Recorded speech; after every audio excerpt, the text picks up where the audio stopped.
नमस्कार प्रिय मित्रों, मैं ज्योतिषकार कमल आप सबका हार्दिक अभिनंदन करता हूं आपके अपने इस प्यारे यूट्यूब चैनल एस्ट्रो कमल में। दोस्तों, आज मैं आपको एक ऐसा मंत्र सिखाता हूं, गुरु गोरखनाथ जी की कृपा से, भगवान शिव की कृपा से। दुख पाते पाते टाइम बहुत हो गया है, कष्ट पाते पाते जिंदगी बीत रही है, बुढ़ापा आ रहा है, आपका भाग्य दूर दूर तक आपका कोई साथ नहीं दे रहा है। जन्म कुंडली में भाग्य भाव में बुरे ग्रह बैठे हैं, आपका भाग्येश बुरे ग्रहों के साथ में बैठा है। बुरे ग्रहों की आपके भाग्य भाव पर दृष्टि है, आपके भाग्य भाव में मांदी चला गया है, आपके भाग्य भाव में बुरे योग बनते हैं। ये तो कुंडली की बात अलग करो, इसके अलावा भी भाग्य आपका किसी भी प्रकार से साथ नहीं दे रहा है, किसी भी प्रकार से साथ नहीं दे रहा है। जहां जाओ असफलता, दुख, तकलीफें, करुणा, पीड़ा, इसके अलावा और कुछ भी प्राप्त नहीं हो रहा। अपने ऋषि मुनियों का, भारतीय सनातन धर्म के ऋषि मुनियों का आपको धन्यवाद अदा करना चाहिए। जो नुगरे बोलते हैं, जिनको गुरु ज्ञान नहीं है, जो पैदा हुए हैं धरती पर अराजकता पैदा करने के लिए, एक दिन मर जाएंगे, उनको कोई फर्क नहीं पड़ता। वो किसी को, अपने बाप को धन्यवाद नहीं देते, गुरु को क्या देंगे। उल्टा बुरे बुरे कमेंट गुरु के नीचे करके जाते हैं। गुरु को, कोई भी गुरु हो, उनको बस अपने स्वार्थ से मतलब रहता है, हमारा काम हो जाना चाहिए, बाद बाकी गुरु गया भाड़ में। किसी को कोई थैंक्स नहीं है, कोई धन्यवाद नहीं है। ऐसे लोगों की ज़िंदगी तो होती है नरक है, और नरक में ही रहते हैं, उनकी छोड़ो। लेकिन कुछ लोग ऐसे होते हैं जो ऐसे नहीं होते हैं, बहुत सरल हृदय के होते हैं, बहुत अच्छे होते हैं, समझे ना बात। फिर भी उनका जीवन बहुत दुखी होता है, बहुत परेशान होता है। कारण सिर्फ इतना होता है कि उनका भाग्य जो है, पूर्व जन्मों के जो प्रारब्ध है, उनके कारण से उनका भाग्य उनका साथ नहीं दे रहा।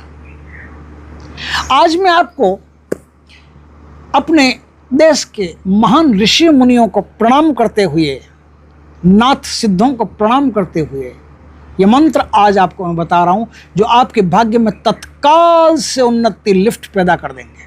आपका भाग्य देखते देखते एकदम से सिकंदर हो जाएगा, चमक जाएगा, सूर्य की भांति चमक जाएगा। करके देखो क्या करना है। स्त्री हो तो इस क्रिया को बृहस्पतिवार के दिन करना है, पुरुष हो तो इस क्रिया को शुक्रवार के दिन करना है, और ट्रांसजेंडर हो तो इस क्रिया को बुधवार या शनिवार के दिन करना है। तीनों के लिए बता दिया, तीनों के लिए इस क्रिया को इन दिनों में आपको करना है। अब करना क्या है आपको पार्वती माता का, माँ भवानी का, माँ दुर्गा का, माँ काली का, देवी शक्ति का कोई भी मंदिर हो, उस मंदिर का चुनाव करना है।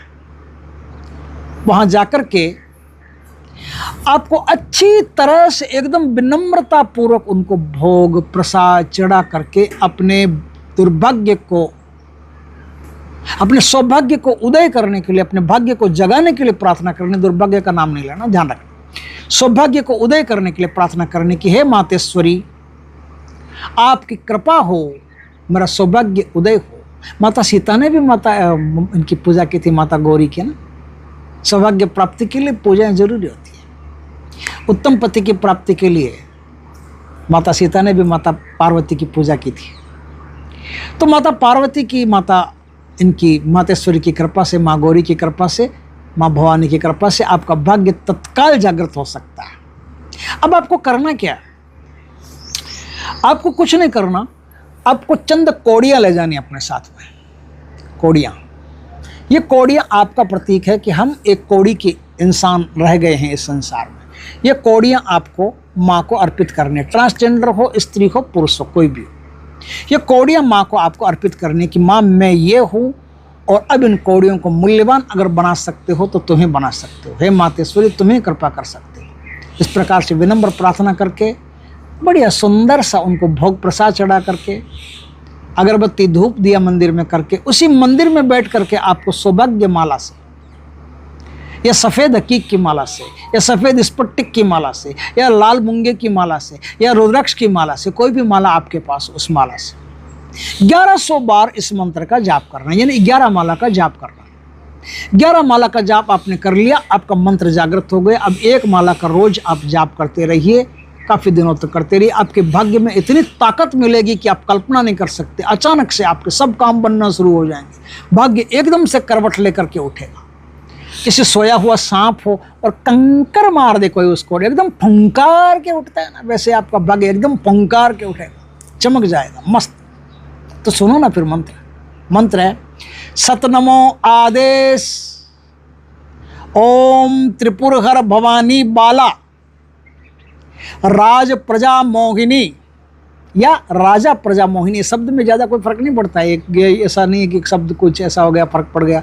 राज प्रजा मोहिनी भी बोल सकते हो और राजा प्रजा मोहिनी भी बोल सकते हो। तो सतनमो आदेश ओम त्रिपुरहर भवानी बाला राजा प्रजा मोहिनी या राज प्रजा मोहिनी मम चिंतामय फलदे भागेश्वरी ओम नमः स्वाहा।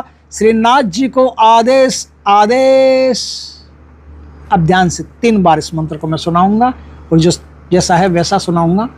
आप उसको दीक्षा मान करके, यदि आप चाहें कि मतलब गुरु आपका नहीं है, मान लो जैसे इस मंत्र का भी गुरु चाहिए ना, जब भी कोई मंत्र लो उसका गुरु होना जरूरी है, तो मैं आपको दीक्षित ही कर देता हूँ। आज इस मंत्र से मैं आपको दीक्षित कर देता हूँ। इस मंत्र में मैं आपका गुरु हो सकता हूँ अगर आप चाहो तो। नहीं चाहो तो आप कहीं से भी मंत्र ले सकते हो, किसी से भी ले सकते हो। आपको लगे कि शक्ल अच्छी नहीं है, कोई अच्छी शक्ल वाला बढ़िया पंडित बढ़िया कोई गुरु चाहिए, तो आप किसी से भी ये मंत्र ले जा करके उनको बोलना 3 बार सुना दो, आपको सुना देंगे, आपको गुरु मिल जाएगा। नहीं तो आप सीधा मुझे गुरु मान करके सीधा माँ भवानी के सामने जा करके प्रार्थना कर सकते हो। माँ भवानी की कृपा से आपका भाग्य उदय हो जाएगा। तो सुनो 3 बार मंत्र। सतनमो आदेश ओम त्रिपुरहर भवानी बाला राज प्रजा मोहिनी मम चिंतामय फलदे भागेश्वरी ओम नमः स्वा। ओ श्रीनाथ जी को आदेश आदेश। सतनमो आदेश ओम त्रिपुरहर भवानी बाला राज प्रजा मोहिनी मम चिंतामय फलदे भागेश्वरी ओम नमः स्वा। श्रीनाथ जी को आदेश आदेश। सतनमो आदेश ओम त्रिपुरहर भवानी बाला राज प्रजा मोहिनी मम चिंतामय फलदे भागेश्वरी ओम नमः स्वा। श्रीनाथ जी को आदेश आदेश। इतना शक्तिशाली मंत्र है कि जैसे ही आप जाप करोगे 1100 और तुरंत आपको पता चल जाएगा कि भीतर से कुछ तो प्रकाश पैदा हो। किसी ने तो लाइट का बटन दबाया भैया, नहीं तो अंधेरे कमरे में एकदम से रोशनी कैसे आ गई।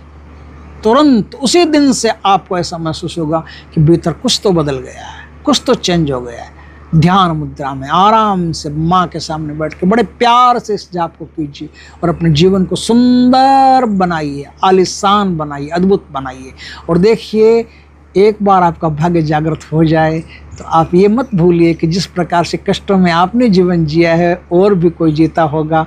तो लोगों की सहायता करना, हेल्पिंग नेचर रखना, जन समुदाय का भला करना, देश का भला करना, लोगों के लिए सेवा के लिए उपस्थित रहना, ये आपका धर्म बन जाता है। तो जितना भी दान पुण्य सेवा भाव होता है उतना करते रहिए।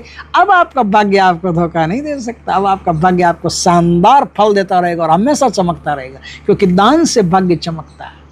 दान पुण्य जितना करते रहोगे अच्छे अच्छे स्तरों में, हम जैसे फक्कड़ों ढोंगियों को नहीं, ये नहीं महाराज स्टेज पर बैठे हैं यार, महाराज तो पहले से करोड़ों कमा रहे, तुम क्या दोगे। दान उसको देना चाहिए जिसको ज़रूरत हो, है ना। अधिकारी को दान देना चाहिए, अधिकारी का मतलब ये होता है कि जिसको ज़रूरत हो उसको ही दान देना चाहिए। और जो दुष्ट प्रवृत्ति का आदमी हो, वो अगर दुखी भी हो तो उसको दान देने से कोई फ़ायदा नहीं, क्योंकि दान लेकर के पौष्टित होकर के फिर वो करेगा तो वैसे ही काम। तो अच्छे काम करने वाले संत पुरुष है, उनको दान पुण्य करना चाहिए। अगर संत पुरुष नहीं मिले आपको तो गाय कुत्ता पशु पक्षी, है ना, यतीम बालक है, वृद्धाश्रम में रहने वाले लोग हैं, वो बेचारे दुखी हैं, परेशान हैं, उनको दान पुण्य करना चाहिए। बाकी हम जैसों के चक्कर में पड़ने से कुछ नहीं होगा। हमारे पास तो पहले से स्टेज पर बैठते हैं, लोगों को खूब बनाते हैं, ये कथा सुन लो वो कथा सुन लो, लोग आके बेशुमार देख के जाते हैं, अंधे होकर के देखे जाते हैं। क्या दोगे, आपसे क्या फर्क पड़ेगा।